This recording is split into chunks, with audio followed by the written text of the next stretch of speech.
कैसे हो बच्चों? तो चलो आज की क्लास शुरू करते हैं। पिछली क्लास में हमने टिकाऊ खेती के बारे में बात की थी।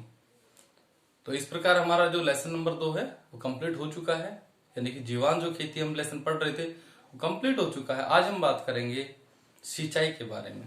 हमारा जो नया लेसन है उसका नाम है सिंचाई। ठीक है, देखिए वर्तमान स्थिति को देखते हुए यदि हम इस वर्तमान स्थिति की बात करते हैं तो पूरे विश्व में जो जल है एक समस्या बना हुआ है, क्योंकि हम जो अनुचित प्रकार से जो जल स्रोतों का दोहन कर रहे हैं ये आने वाले समय में सिंचाई के लिए और मानव के लिए बहुत ज्यादा हानिकारक रहेगा। तो इस समय वर्तमान समय की बात करें तो जरूरी है कि हम सिंचाई के लिए या अपने घरेलू उपयोग के लिए या किसी भी प्रकार से जब हम जल का उपयोग कर रहे हैं तो पानी की एक एक बूंद को सही तरीके से संयमित तरीके से उपयोग में लिया जाना जरूरी है। तो चलिए हम शुरू करते हैं आज का टॉपिक और हम सिंचाई की परिभाषा से शुरू करते हैं।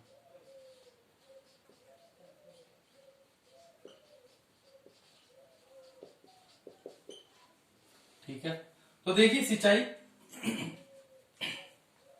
किसे कहते हैं?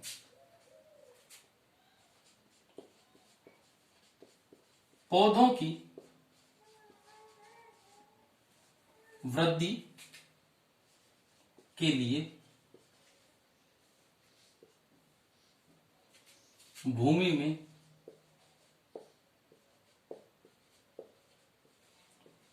उचित नमी बनाए रखने के लिए कृत्रिम तरीके से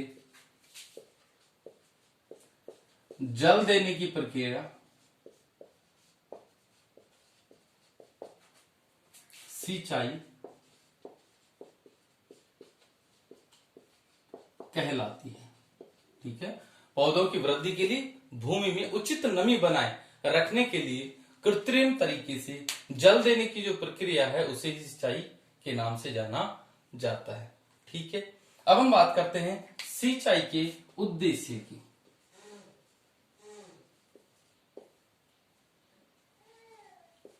कि सिंचाई के उद्देश्य क्या होता है, हम क्यों करते हैं सिंचाई, किस लिए करते हैं।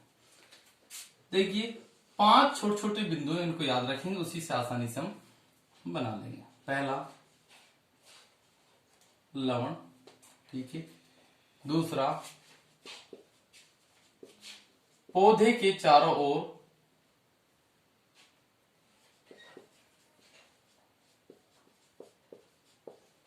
नमी, ठीक है। तीसरा अल्पकालिक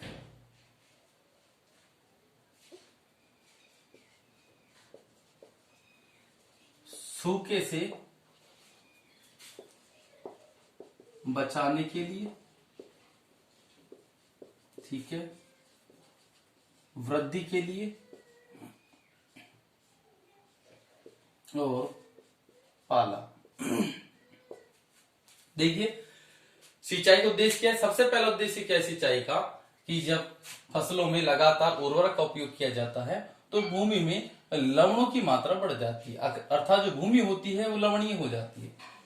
तो भूमि की लवणीयता को कम करने के लिए हम सिंचाई करते ताकि उसके जो लवण है वो निछालित हो जाए और मृदा में नीचे चली जाए और भूमि का शोधन हो जाए। दूसरा पौधे के चारों ओर नमी बनाए रखने के लिए, देखिए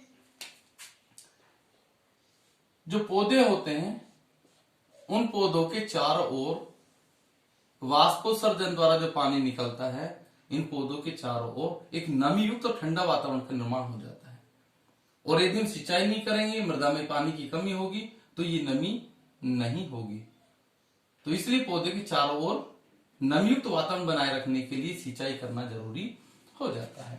ठीक है, यानी कि पौधे के चारों ओर नमी बनाए रखने के उद्देश्य से सिंचाई करना जरूरी होता है। अल्पकालिक सूखे से बचाने के लिए, जो फसल होती है, फसल को समय समय पर पानी की आवश्यकता होती है, तो अल्पकालिक कम समय में सूखे से बचाने के लिए सिंचाई करना जरूरी होता है। ठीक है। उसके बाद वृद्धि के लिए, पौधों की वृद्धि के लिए सिंचाई आवश्यक होती है, और पाले से बचाने के लिए, सर्दियों के समय में जब सर्दी अधिक पड़ती है तो वायुमंडलीय पानी जो अधिक ठंडा होने के कारण जमने की स्थिति में आ जाता है, तो उस पाले से बचाने के लिए सिंचाई को किया जाना जरूरी है। यदि हम सिंचाई समय पर करते हैं तो ठंड से हमारी फसल को आसानी से बचाया जा सकता है। ठीक है। तो चलिए, ये तो हुई उद्देश्य की बात और परिभाषा की बात।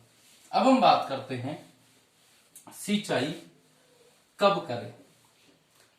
प्रश्न भी बनता है, सिंचाई कब करनी चाहिए। ठीक है। तो देखिए, सिंचाई कब करनी चाहिए। सिंचाई करने के लिए हम दो स्थितियों पर विचार करते हैं, यानी कि दो तरीके से पता कर सकते हैं कि सिंचाई कब करनी चाहिए। पहला, पौधे की स्थिति को देखकर, और दूसरा, मृदा में नमी को देखकर। हम दोनों में एक एक की बात करते हैं। देखिए, पौधे की स्थिति को देखकर यहां से मतलब है कि पौधे की बाह्य स्थिति को देखकर कि पौधे में पानी की कमी है या नहीं है। तो इसको भी किस प्रकार से देख सकते हैं। सबसे पहला,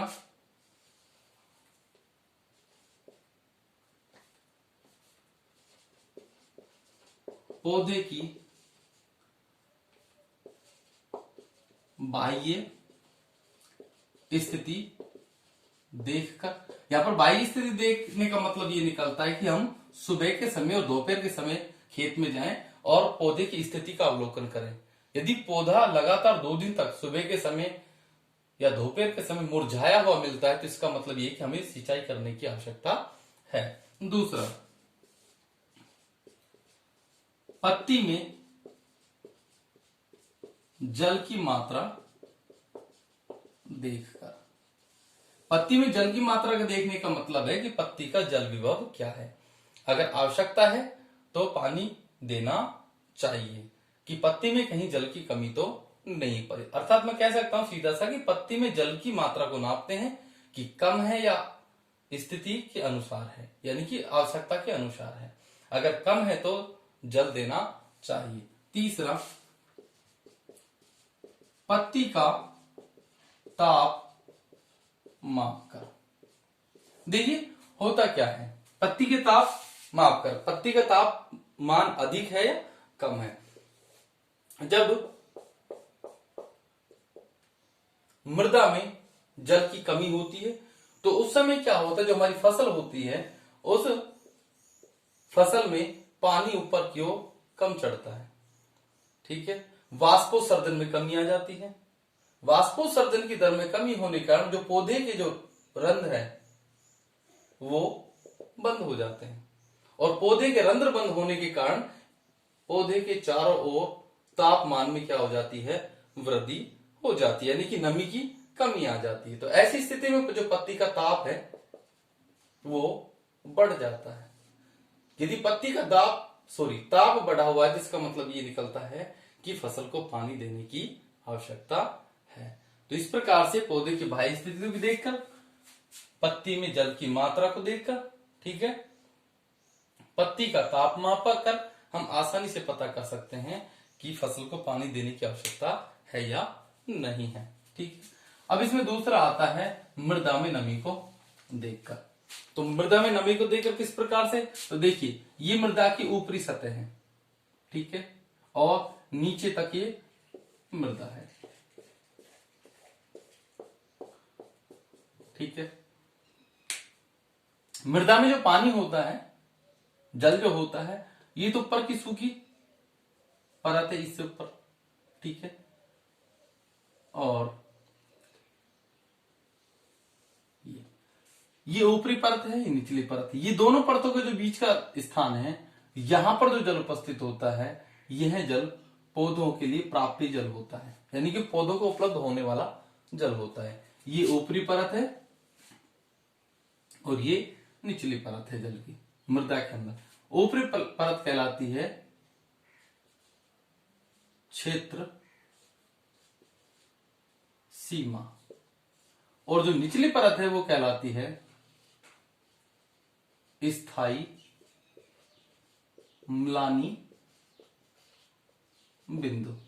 ठीक है, जब पानी की मात्रा अधिक होती है तो उस समय जो स्थायी म्लानी बिंदु होता है ये स्पष्ट रूप से दिखाई देता है, लेकिन जैसे जैसे मृदा में नमी की कमी होती जाती है, ये जो स्थायी म्लानी बिंदु होता है ये अस्थायी मिलानी बिंदु में कन्वर्ट हो जाता है। और जब ये अस्थायी मिलानी बिंदु की स्थिति आ जाती है तो उस समय पानी देने की आवश्यकता होती है। तो इस प्रकार से पौधे की स्थिति देखकर और मृदा में नमी को देखकर हम आसानी से पता कर सकते हैं कि फसल को पानी की आवश्यकता है या नहीं है। ठीक है, चलिए